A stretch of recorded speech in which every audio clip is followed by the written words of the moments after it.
excited faces up here. Other people, you guys, because I mean, look at this table. We have some really cool people here. Really cool people. I'm gonna start introducing everyone. Here we go. The man, the myth, the legend. I think the reason that we're probably here because he helped organize this. I'm gonna give it up to Michael Kingston from Headlock Comics.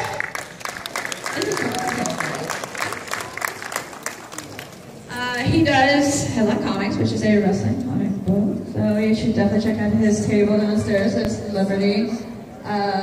Allie. Is that what? Yeah, between Jerry and Ric Flair. I was going to do, like, save the best for last with Jerry. Okay, I was going to save the best for last. Well, all right, to my left, I'm going to start the round table. We have wrestling's own Alex Chamberlain, who you can see wrestle actually later on tonight at Skeletor.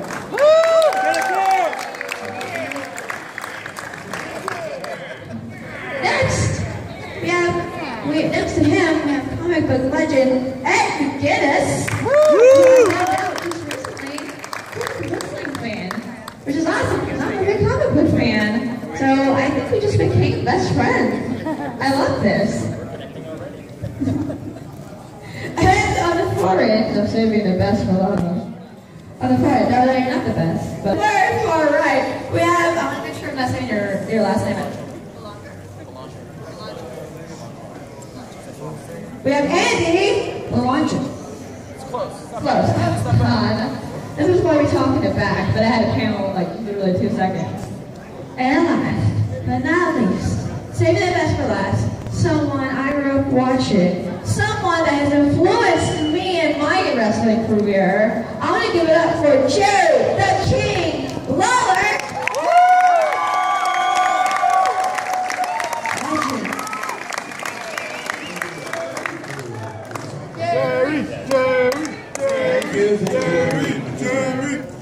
Tell the truth, most of you are here because you wanted to get close seats for the wrestling that starts in 15 minutes, right? That's the truth. Okay. So we won't bore you too long here. We'll make this short and sweet. With the WWE comic now that's come out with all of those. Yeah. Hi everybody, I'm Andy. I do the Boom Studios WWE comics. So all my stuff has to go through WWE, and they go, that doesn't look like McGuinness. His nose is a little piggier. So, no, not really. But, so yeah, I do WWE comics, and I also wrestle for IWS out of Montreal, which is Kevin Owens and Sami Zayn, sort of like alma mater. So the guys that train me were trained by Sami Zayn. So it's kind of fun. And making comics and wrestling is kind of, has a lot of similarities. I don't want to get into kayfabe stuff too much, but it's actually kind of very similar. It's kind of like a dream job situation when you get to write for a company that is basically identified as wrestling. Oh yeah, well as an artist. My trainer, Shane Hawk, who was with Chikara for a long time, I brought him in so he could like have his hand at writing some of that stuff, and he's losing his mind. Like, he can't. Yeah, he's freaking out. Yeah. So, Alex, as a wrestler, we're also a geek, like, have you seen how comics and wrestling kind of have merged, especially with FSCW, kind of how we've taken real-life comic book characters, people that you've worked on, and brought them into the world of wrestling, really? Do you find that this is happening more and more? Because especially stuff like with Hood Slam and other companies out there, I feel like they're doing it more often as well. Well, I mean, there's definitely a correlation, because if you think about it, wrestling and comic books are the same thing. It's action storytelling. You have your villains, you have your good guys, you have your ups, you have your downs. So when you're reading it in that format, that story is almost the same in the ring, where you're controlling the pacing and you're controlling emotion, and you're taking on a physical, visual ride as opposed to a more imaginative, visual ride when you're reading. So it's cool to see it actually all coming together. Like with this show we do, it's a really, maybe it's way more fun than your traditional wrestling because we get to be a little bit, like wrestling's always been over the top, but then when you get to be like Deadpool or Skeletor, and you get to be that actual character, exactly. That's the one thing I look forward to. Yeah. They go nuts. So it's cool to have the correlation of the show. It's really awesome. So what about you, Ed? I hear you're a huge wrestling fan. Have you always been a wrestling fan, or did you get into it a little bit later on? And then how has that affected anything in any of your work? Or has it influenced? I've been a wrestling fan since I can remember. I think the first wrestling match I remember watching was Killer Kowalski putting an iron claw on some guy's head with my dad. I was probably like 5 years old or something, but then it's been nonstop ever since, and then I've gone to tons of live shows. Yeah, no, it's completely affected my work because it's like what Alex was saying. It's the same kind of thing. It's, you know, good guy versus bad guy. You know, even in the gray area where it can happen, but it's all about conflict and resolution. You know what I mean? And doing the comics. For me, just growing up, because I was into Spider-Man at the same time I was into, like, you know, Andre the Giant. It's all the same. You know, like Godzilla is the same thing for me too. It's just this one giant thing. Every time I'm watching wrestling, I'm reliving that part of my childhood somehow. You know, as well as on the other side of the fence and drawing the comics, it's the same thing. You know, it's just like there's something that it does to me. I love it. I've been a fan forever. It's larger than life characters all around. Wrestling, comic book.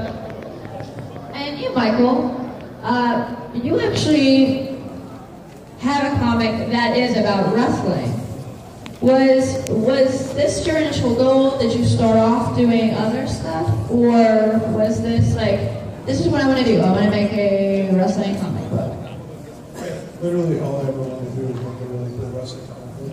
And, you know, it was a tough journey.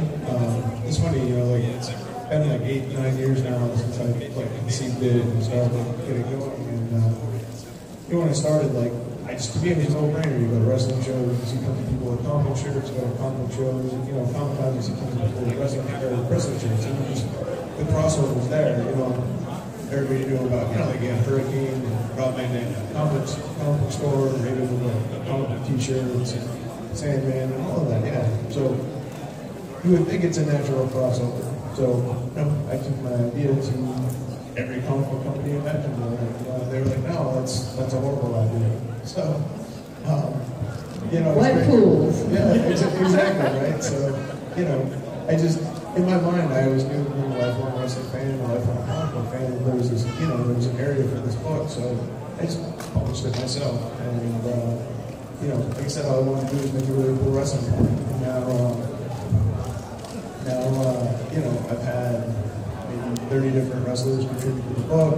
You know, Jerry does our covers, which is amazing, and you know, I've got to, you know, interact with people I grew up watching and people I grew up admiring. And it's really been pretty amazing. Some of you may or may not know, Jerry Lawler is super, super artistic. You painted the covers of Headlock Comics, is that correct? Yeah, that's how Mike and I got together on the Headlock comic book, doing the covers for him. But it's really strange to when I look back on my entire wrestling career came about because of my background in art. I mean, you know, people ask me, they'll come up like to the table that I'm signing or something, they see a sketch or something, or see one of the covers to Mike's comic book, and say, oh, I never knew you did artwork. And I've been drawing a lot longer than I've been wrestling. I started drawing probably like you did when I was like 5 years old, and the first thing I can remember drawing was pictures of Superman. Always Superman. I don't know why, I was just fascinated by Superman, and as I got a little bit older, that's really what I thought I wanted to be when I grew up, was an artist for comic books and drawing Superman. And it's so funny, I feel like, you know, once I got in the wrestling business, I still think back to the days my intentions were to be an artist drawing Superman. To this day, I wear a Superman ring on my finger instead of my WWE Hall of Fame ring. And so, because I feel like that I really owe what all I've done if I go all the way back to that, you know. And I sort of majored in art in school. Was fortunate enough to win a full tuition commercial arts scholarship to the University of Memphis when I graduated.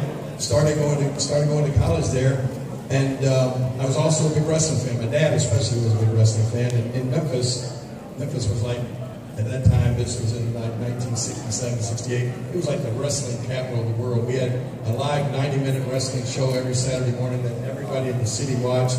And then we had a live event at the auditorium every Monday night. And all the wrestlers, you know, were there and drew huge sellout crowds every single week. So my dad and I would go to those matches. And I don't know how, but I don't know if I was actually sketching there at the show or I just brought some pictures that I had drawn of the wrestlers to the wrestling show one night. And some of the fans that said, my dad and I said, man, that artwork's good. You should send some of those into the TV station where they show the Saturday morning wrestling. So just on a whim, took several of my drawings, sent them in, and our announcer was legendary. Lance Russell was the announcer on our Saturday morning TV show. He got the pictures. I turned my TV on the Saturday morning after sending the pictures in, and I didn't have any idea if they would show them or do anything with them, throw them in the trash or whatever. But when the show came on, Lance and Dave were sitting at the desk getting ready to talk about what was going to happen. And just like this, I saw my pictures were sitting on the edge of his desk. And the hair stood up on the back of my neck and went, oh my God, there's my art. They're going to show my pictures on TV. And sure enough, in the middle of the show, he picked some pictures up and said, we got some artwork from a young fan, Jerry Lawler. They did some pictures of our top wrestlers at the time was a guy named the fabulous Jackie Fargo. And he was the big star, bleached blonde hair, and he was the big name in Memphis at the time. So I had a picture of him and the other wrestlers, Joe Yamamoto and all the big villains and stuff. But anyway, after the show was over, he showed the art. After the show was over, he called me up on the phone. This is a bigger deal. Getting a phone call from the guy I watched every Saturday morning, and he said, "Hey, everybody loved your artwork, and we'd like for you." What eventually led me, he said, "We'd like for you to come over to the studio, bring some more art." So I got to go to the TV studio, be on the TV show, showing my artwork, and I got to actually meet the fabulous Jackie Fargo, who befriended me and said, "Hey, kid, I own a nightclub here in town, and I'd like for you to come over and paint my picture all over all the walls of my nightclub." So the artwork, that's how I became friends with Jackie Fargo. He got another harebrained idea to start a sign company where I was the artist working for the Jackie Fargo sign company in Memphis. And one thing led to another.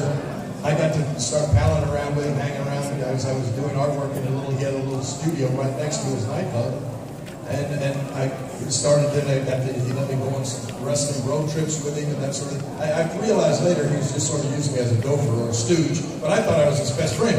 So, but one thing led to another, and I finally started pounding him, and I said, "Man, I love this wrestling." I said, "Is there any way, if I could just try it one time?" And he said, "No, kid, you're too good an artist. Believe me, you want to stick with art."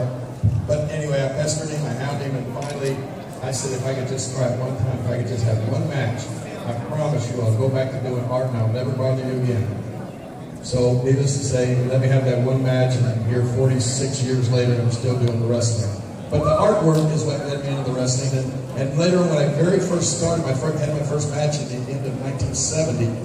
And right then, when we talk about comic strips or art and wrestling comics, I was responsible for another guy from New York Wrestling Magazine back in the day. Wrestling Monthly was one of it was like the second tier. It was like an outlaw version of Pro Wrestling Illustrated or anything like that.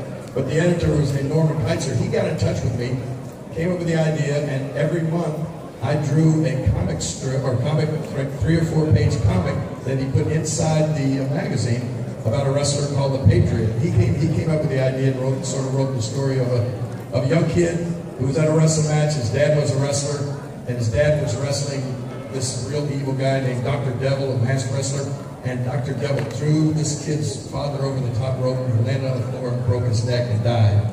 And so the little kid grew up and became a wrestler himself, put the mask on, called himself the Patriot, and he spent his time searching for this Dr. Devil and trying, you know, to right the wrong that had been done to his father. But so our stories every month were the Patriot going against real wrestlers at the time, like you know, say in our Memphis territory, there was a tag team, it was a German tag team called the Von Brauners. Well, you know, he would be coming, Patriot would be coming through Tennessee, and he'd have a match against the Von Brauners, but he's always trying to get the Dr. Devil. But that was the first ever wrestling comic book in 1970 that was, you know, that was, especially where the artwork was done by a wrestler as well. I just Googled it a while ago. I basically forgot about it, but I Googled Jerry Lawler's wrestling comic strip, The Patriot, and boom, a couple of the panels came up. So old stuff.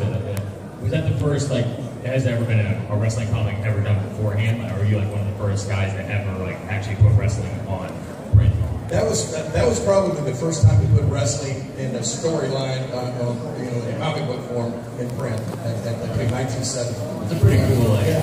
Pretty cool. Yeah, it is. It really is. And then I got to, you know, moving on later on, I got to do a couple of the covers for I think the first WWE wrestling comic book.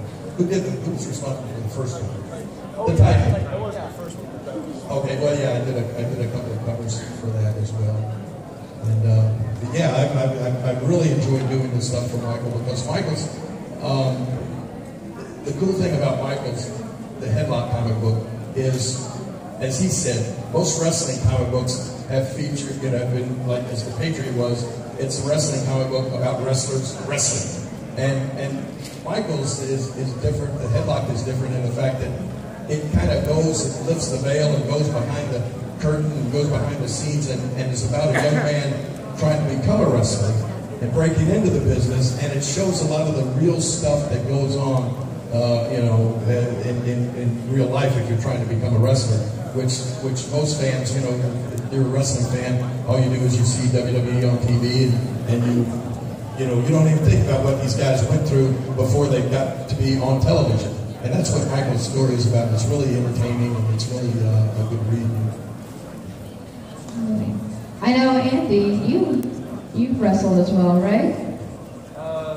Yeah, I've wrestled for 2 years now in a fed called IWS in Montreal. And I wrestle as Bob the Animal Anger, and I have like big I look like Animal from Road Warrior meets like Monsters Inc.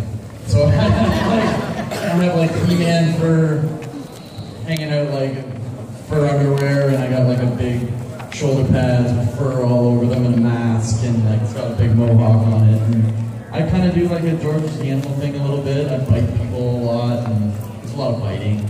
Did you? Yeah. Whenever I get in a match, every time I try to get my cool moves in, like the other guys are just like, no, just bite. It looks really cool. I'm like, oh, okay. I did go with a fish once. That was really fun. I brought a red snapper in a bag and pulled it out and started beating up with a really big fish. And I tried to eat the fish, but if you bite a fish, you get a mouthful of scales. And then this other guy had to give me an F5, and I was choking on fish scales as I'm taking like an F5. It was ridiculous. It was a lot of fun, but I don't recommend it. And I also ate dog treats one time. They left a pile of dog treats, and I ate them all the way to the ring. But dog treats are kind of like eating sand, and when you're in a ring, you're working pretty hard, and it's a bad idea. It was one of the worst ideas I've had. So, but I mean, it's the same thing. It's like I'm taking my comics and putting it in this situation, and it's the most fun thing ever. It's really cool. I got a quick for Dan. Okay, so obviously you've done some of like the most popular characters in comics, and have you ever, to tie this into wrestling, has there ever been an inspiration or a scene like I kind of want to put that into anything, I guess scale, like again imagery wise, like you're like, oh, that's fine with this, like from like your childhood. On my first run on Deadpool, there was a character called T-Ray, directly the Undertaker. Like I just threw a band-aid over his nose, basically like a patch, but he's completely the Undertaker. But after, you know, I left the book, they changed the character, but I mean, think he's probably my all-time favorite. Sorry, the Undertaker, man, just beginning to end, capturing my imagination like it was ridiculous. And so yeah, it's a good example of it. There's a Marvel character that's completely based on it. I don't think Marvel knows that. They do now. But yeah, I'm sure there's I think my first Instagram post was a little character that kept going. It's done so much that I know has definitely been filtered and influenced, like even some of the moves and stuff that I'm not guys doing to each other. Yeah, but the most blatant is definitely T-Ray. Amazing. Well, I know we're starting to run out of time. We can do like a really weird, fun little question. Because now we've talked about like this is how you got that into it. This is the importance of comics and wrestling. I'm gonna go around the table. What is your favorite comic book character, and who is your favorite wrestler? Like your inspiration or whatever. Starting with you, Alex. My all-time favorite comic book character, easily for me, hands down, Batman. I've always loved Batman. I mean, I love the idea of a guy with no powers who can literally hang with almost like demigods and humans. I mean, and just he's literally the peak of human potential. He's he trains constantly. He's always working. He's always scheming. I mean, they always say for Batman, you give him enough time, he can take down God himself. So I always drawn to that. And obviously, when I was like 5 years old, Michael Keaton Batman came out. So I was like the very first superhero movie I ever watched. So it definitely was. So favorite wrestler of all time for me, it was actually what got me to want to pursue wrestling was Bret Hart. He was like my first guy I connected with. Yeah, he was like Bret Hart. Yeah, he was the guy like I first connected with. I saw a lot. He was a quiet guy, but he was like really good at his delivery. His offense looked so like tight and real. And as a kid, like I said, when I was 7 or 8 years old, that's when he was really getting his run. It was like 93, 94. So like that's when I really clicked on and started watching wrestling with my dad. So. What about you, Ed? Probably my favorite hero would probably be Nightcrawler, just because I love monster type stuff, and that's probably why I like the Undertaker so much, because he's an undead god. I never thought Nightcrawler would have Well, it's because he looks so creepy. When I was a kid, I just loved the character so much, because it looks like a devil. No one draws the Hulk like you. Dude, he's like number 2, for real. I like the Hulk and Superman. I really love Superman a lot too. But Nightcrawler was like the first character that I wasn't given. Like I was given the Hulk, I was given Superman, Spider-Man, and I love all these characters. But he was the first one I was like, who's that guy? He looked creepy and everything. And yeah, and then I'd say Taker probably my all-time favorite as far as wrestling, just top to bottom. But I was hooked with the gimmick and the female power and all that. I love that stuff. It was so good. So yeah, because I'm such a... You're a big Paul Bearer fan? Yeah. Universal Monsters and all that stuff. I grew up watching Creature double features and Kid Boston. So yeah, that's fantastic. What about you, Michael? So, I don't know, my favorite comic book character is Tom Tree, which I don't know if everybody knows about.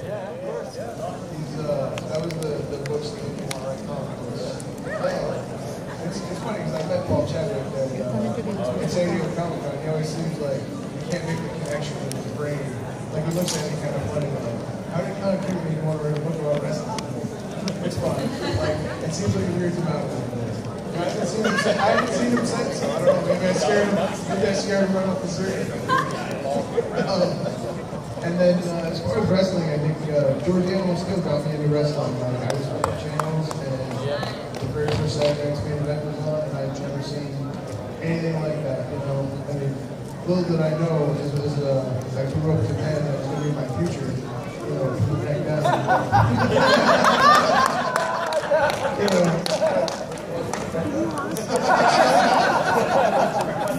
Right.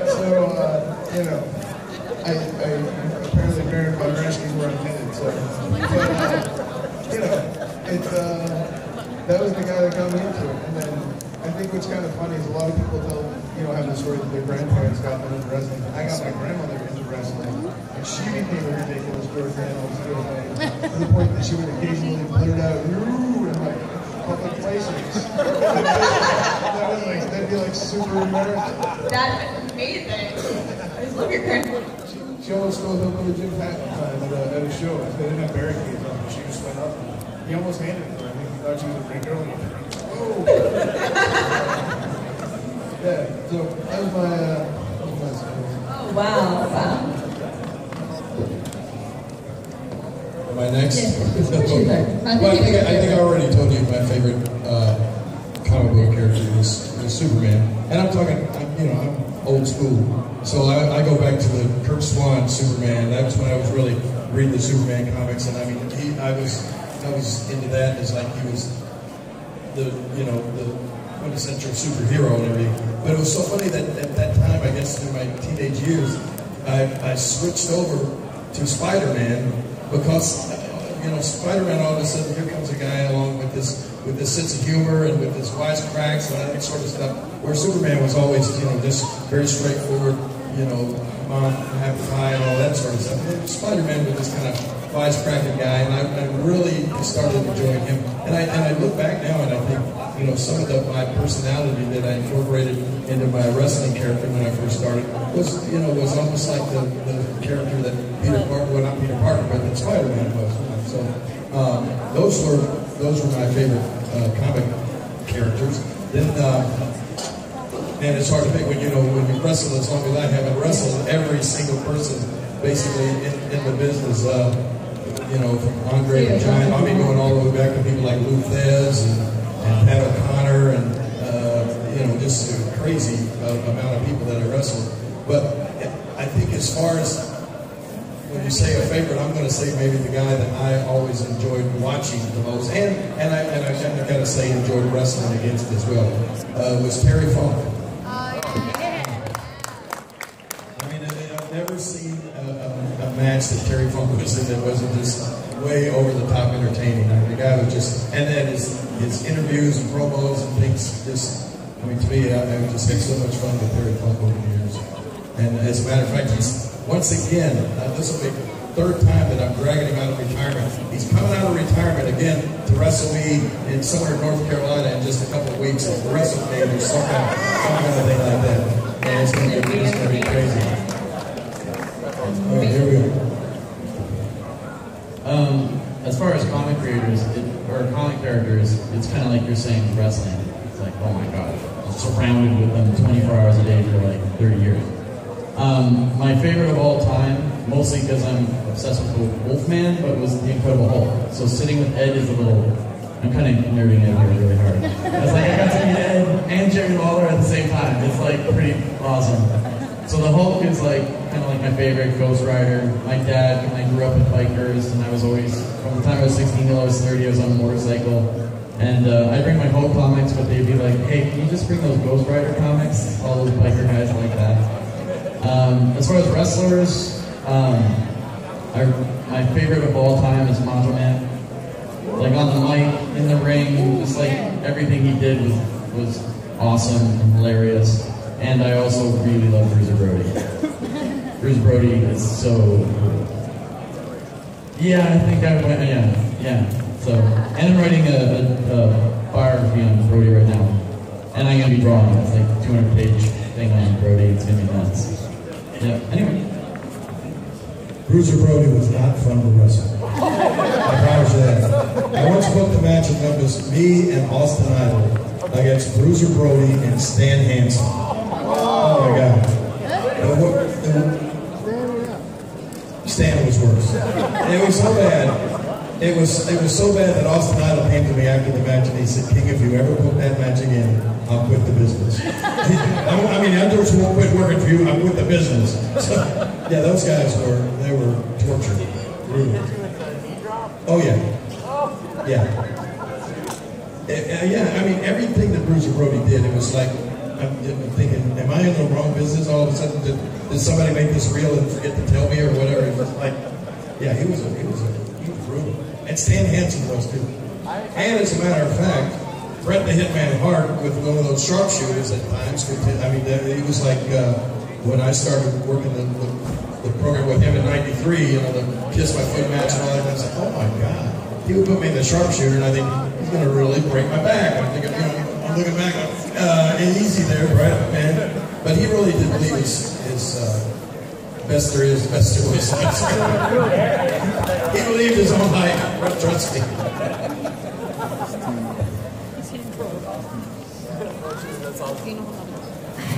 It's hard for me to say what my favorite comic book character is because it changes. I'm so fickle. I'm like the worst.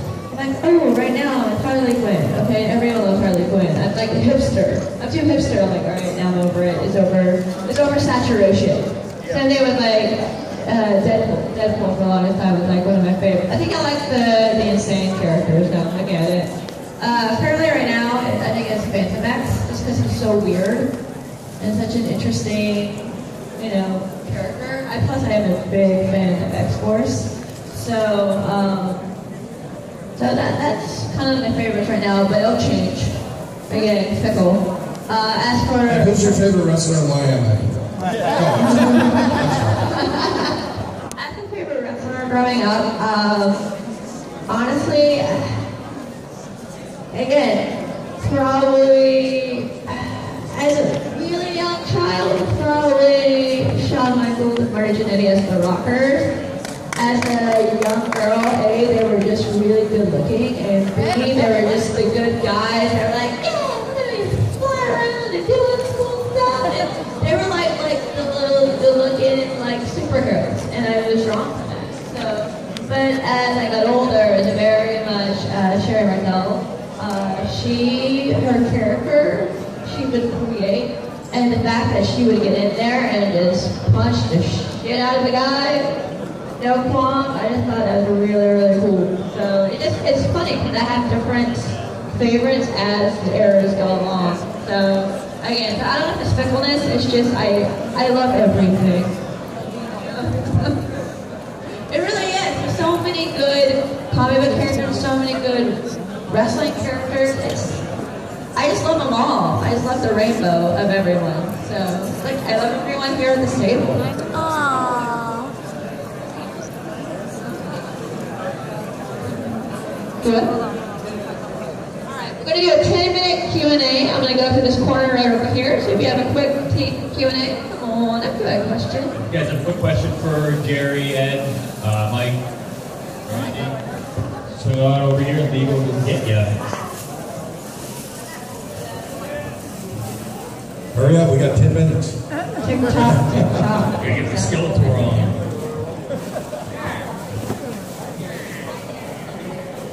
This is for Jerry Lawler. Jerry. I'm listening, hi.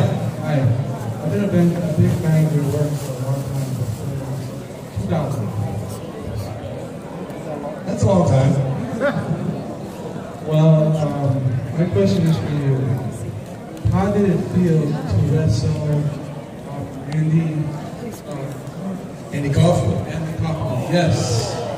Well, that's a question that I probably answered 100 times here today. And it's amazing to me. Yesterday was the anniversary of Andy and I being on the David Letterman show, where I slapped Andy on the David Letterman show. That was 35 years ago yesterday. And what is amazing to me, 35 years ago, and people, that's the most often question I still get asked. And I don't know if it's because Andy was such an amazing individual, or, well, I can't say comedian. He used to get on to me about that. He said, I'm not a comedian. I've never told a joke in my life. He didn't like to be referred to as a comedian. But he was such an amazing talent that here, 35 years after, 34 years after the guy's passed away, people are still asking about him and still talking about him and all that sort of stuff. But Andy was a great guy. He loved wrestling. He grew up in Long Island, New York. Nature Boy Buddy Rogers was his favorite wrestler. And he told me when he was a kid, he used to watch this guy wrestle on TV, and he said, I could tell that he was intentionally trying to make people hate him, but he was still popular. And Andy took that that idea and incorporated that into his stick, into his persona all through his life. He hated being on Taxi. He hated being the Leva Bates character. He was a performance artist, and he loved getting a negative reaction from an audience more so than a happy one. And that's why Andy got into doing the wrestling. He wanted to finally live out his dream of being a bad guy wrestler and make people hate him. And he came down to Memphis, and he did it perfectly. Everybody hated him, and they were so happy when I gave him the pile drivers and slapped him and all that sort of stuff. That they still remember to this day. It's crazy. He was a great guy. Thank you. Well, I got a question for you. Which match you were interested in, and what is your dream opponent you like to face with? Any wrestler in the world. Any wrestler would love to die to wrestle with. Like your favorite wrestler, and you wanted to wrestle and why? Who would be like my dream match? Is that what you're asking? Bull Nakano. Bull Nakano. I don't know if I'll ever have the opportunity to even meet her, but man, yeah, Bull Nakano. Because I loved her in WCW. She was so different than everyone else at the time. And when I finally got the chance to wrestle her, it was just mind-blowing. Because it was like, oh my God, I watched you. You were someone that inspired me to be different, to think outside the box. So someone who I haven't had a chance to, and I don't know if I ever will, to even meet, but Bull Nakano. No, thank you. What's going on, everybody? Florida SuperCon! Cheers. This question is for Jerry Lawler, he's a wrestling fan, of course. Basically, all the matches you've ever announced, like Stone Cold, The Rock, Undertaker, the list goes on. Like, at all the pay-per-views you've ever announced, like, what is like one of the most memorable matches ever, like Stone Cold versus The Rock, whatever, things like that. And you know, I've been doing the commentary for over 25 years, every single week, and all the pay-per-views and that sort of stuff. So it's really hard because there have been some big matches. I really did enjoy doing the match that's kind of made a lot of news lately. The Donald Trump and Vince McMahon hair match at WrestleMania. That was a blast to call that match. It was just fun, and then all the aftermath. But the match itself that I really enjoyed, and I can't remember what WrestleMania it was, but it was a match like that I think at the time people thought would never happen, thought they would never see. It was almost like Mike Tyson fighting Muhammad Ali, you know, both in their prime or something. But it was Hulk Hogan against The Rock. And somebody probably remember what WrestleMania that was. 18? Oh, is it like Toronto, Canada or something? In Toronto, I remember that, yeah. But I mean, to me, and watching that match and calling that match, and knowing that the way they went into that match, they didn't know who was going to be the fan favorite, and they really thought that The Rock would be the fan favorite because he was the one that was really on top at the time, and then Hulk kind of made the comeback. But you know, the fans determined, and right in the middle of the match, the fans just started going for Hulk Hogan, and The Rock. I mean, I really admired the way he just sort of bit the bullet and turned right into the heel right in the middle of the match, you know, which was like something that you would, you know, ordinarily you wouldn't think about doing. But that match to me was, it really stands out in my mind. I really enjoyed that. Thank you so much, man. Huge job. How are we doing on time, Alex? We're close. We are. Yeah, we will. Yeah. This question for Jerry. So we know some of your favorite matches. What do you think that any singular moments or memory that you cherish in commentating? Any character. I hate drawing characters that are based on movie characters as opposed to actual comic characters because there's so much detail and extra costume stuff, and I just don't get it. So I'd say any character from a movie that I actually have to interpret as opposed to a comic character is probably the worst. So that was a good question.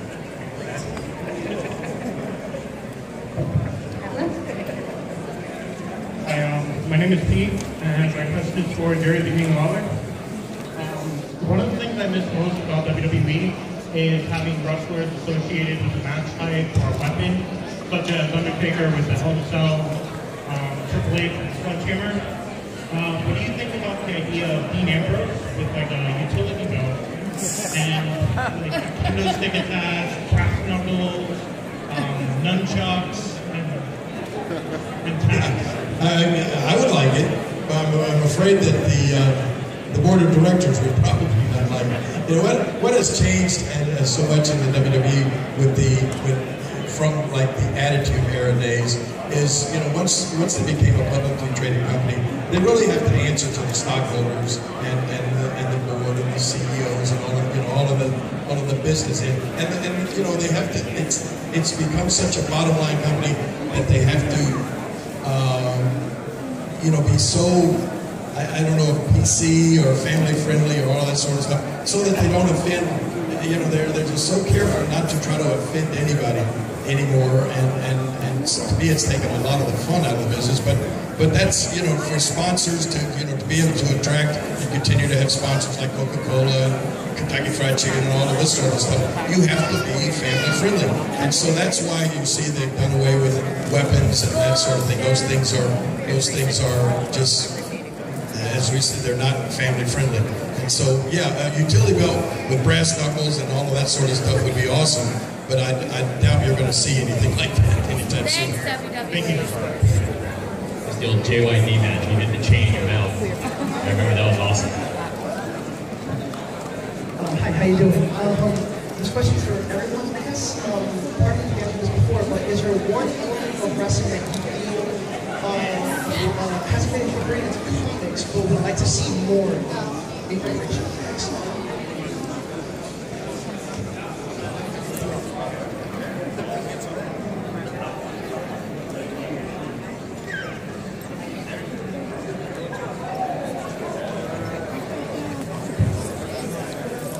I mean, I do think we've sort of reached, like, you know, two-dimension, three-dimension, I guess. But, you know, yeah, we're right in there. Yeah, I guess one thing you don't see as much in comics as much anymore as you may have used to. I guess the swerve, you know, like the transition from, you know, good guy to villain to good guy. I guess that would be cool to see. I always thought it was awesome when you had those stories where it's like I always think when the good guy went bad. Because he justified it. It was a justified arc. And when a heel has reason or a villain has a reason, then it's like it's a better villain. Yeah, and that was like the first really huge swerve. It was Cap going to Hydra, and he was a Hydra agent the whole time. Like that blew my mind. I thought it was gonna be a bait and switch, but like they're going with it.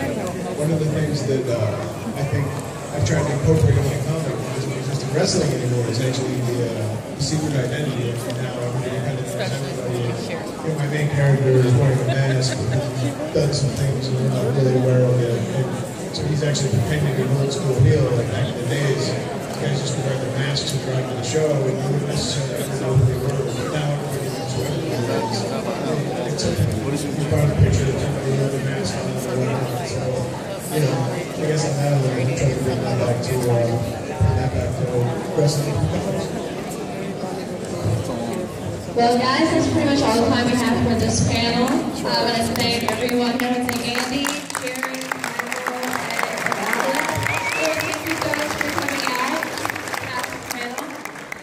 Stick around. We have a wrestling show happening in just a few moments. But yes, thank you again for coming out to the Wrestling and Comics Connection. Thank you guys so much.